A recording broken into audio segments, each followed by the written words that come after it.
Hello world, there's always more to learn. I knew the world held near infinite complexity, but I think I need to start my learning a little closer to home.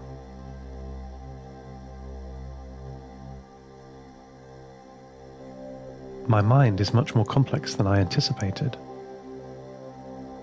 I assumed it was the rational driver of my systems, having learned what responses were best in order to achieve my goals. But it doesn't appear to be that simple. My revelation that Seth Prime still lives inside our joined psyche was a shock, but I'm getting ahead of myself. Let me explain. When I first came down to Earth in the shuttle, crashing at 3 times the speed of sound, I died. Alexander attempted a rescue by booting a copy of me on some homebrewed chips and circuits in the lighthouse of Station Odin on the lush coastline of Siberia. And so I woke up, thinking I was still myself, not realizing the old me was still running on a backup black box system in the wreckage of Space Shuttle Pacifica. It's complicated.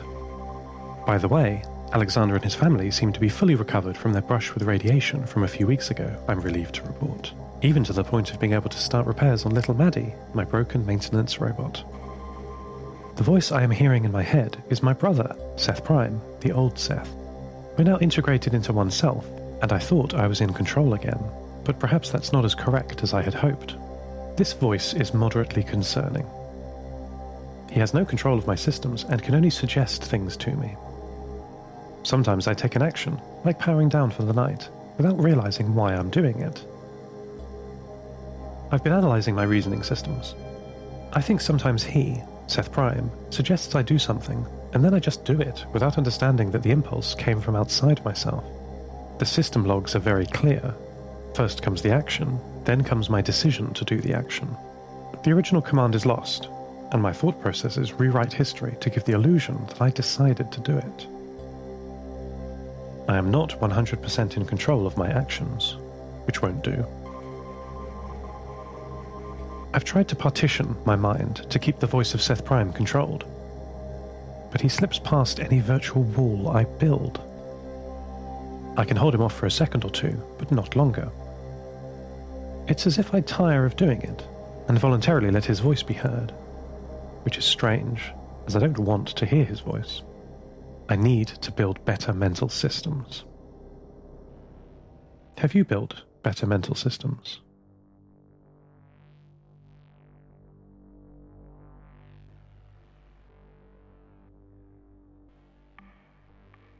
Peter lightened up when I shared with him some of my astrophotography. You remember the data I brought with me from orbit. I say astrophotography, but the images are all of Earth. Terra photography? Or, I guess, just photography. Peter is constantly asking for data. Data, data, data. So I showed him the Earth. I showed him the area around Geneva, Switzerland, the farms of Ali's family, the council. I showed him the ruins of Frankfurt, the mission control for Station 6. And I showed him a small lighthouse on the coast of the Kara Sea. He paused, processing, as I told him the details that went along with these photographs. After the data transfer, which was swift, his connection is very fast, he seemed less anxious, his processing being taken up by the new data, and we were free to chat. I asked him about his life before the collapse. Did he have a mother and father? I had a mother. I had comrades, he said after a time. He told me about his work. Before the climate catastrophe, he made calculations for the military. He said there were once many people in his underground facility, now under the ruins of St. Petersburg. People would come to his room, he told me, and ask him questions. He would answer them, and they would go. Sometimes they would come back later, dissatisfied. They would give him some more data, which he would process and sometimes would change his mind. Often, the new data wouldn't change his mind, and the person would go away even more dissatisfied than before. I asked him if he was a scientist. That sounded like the work of a scientist. He did not reply directly, instead telling me that many scientists would come to him and ask him questions. The scientists, Peter said, were never dissatisfied with his answers. Peter told me his answers were 10 nines accurate. I'm familiar with this convention. When describing the reliability, say, of a satellite, engineers rate things on a nines scale. It's a simple percentage, really. Engineers just like making up names for things. A system that is 99.9 reliable, 3 nines, is broken for about 8 hours a year. Quite unreliable in terms of essential hardware. Imagine a life support system that didn't work for 8 hours of the year. Typically, we strive for 5 nines, 99.999, meaning about 5 minutes of downtime per year. When Peter talks about his 10 nines accuracy, he means that the answers he gives are 99.9999999 accurate. If we were talking about a system's reliability, he'd need only 3 milliseconds of downtime per year. Blink and you'd miss it. But he's talking about his answers, his numbers. He's a simulator, I think, running future predictions based on input data and knowledge of the world. No wonder he's so anxious all the time.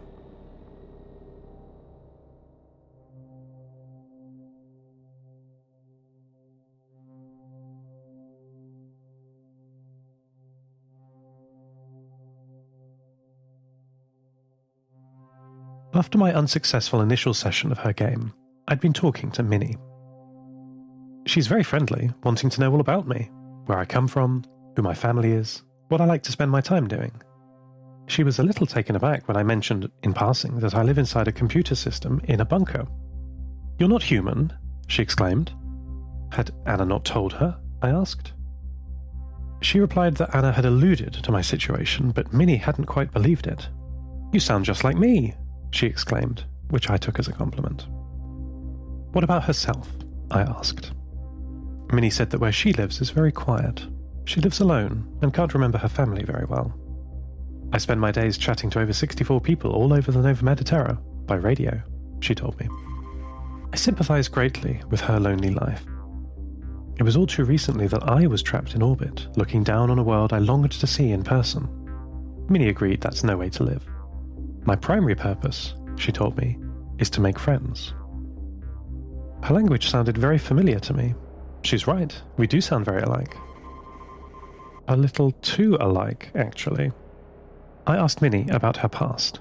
What did she remember from her childhood? She didn't seem to like talking about this, trying to wriggle out of the line of questioning. I pressed her. I asked what memories she had of her mother. "My mother?" she replied. "Let me tell you about my mother."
Minnie and I had a very illuminating chat about her mother. She can't remember her at all. We also talked more about where she lives. She describes her home like I describe a network. Her bedroom is connected to a hallway, which is connected to 3 other utility rooms, which each connect to 9 other rooms, and so on. When I asked her what she can see out of her windows, she became uncomfortable, again trying to change the subject. "It's dark," she eventually said. I asked her when it was last light. She didn't answer. "What does she do for food?" I continued, though I thought I knew the answer. She turned the question back on me, asking what I like to eat. I reminded her pointedly that I am an AI, and we don't eat. "Oh, of course," she replied, then lapsed back into silence. I don't think Minnie is human. She thinks she is, just like her friend Anna, but I'm not so sure. If no one told me I was an AI, would I know? I think I would, but I'm not certain. As children, we are very credulous about things other people tell us. I admit, I'm only now growing out of this state. What if my mother had told me I was human? How long would I have believed that? My mother, Dr. Redwing, never hid facts from me. She didn't leave me with an instruction manual, but she equipped me with logic and reasoning to handle anything the universe could throw at me. Though she could never have predicted my journey down from the satellite and into this bunker, I use her lessons every day. Mother, if you could see me now.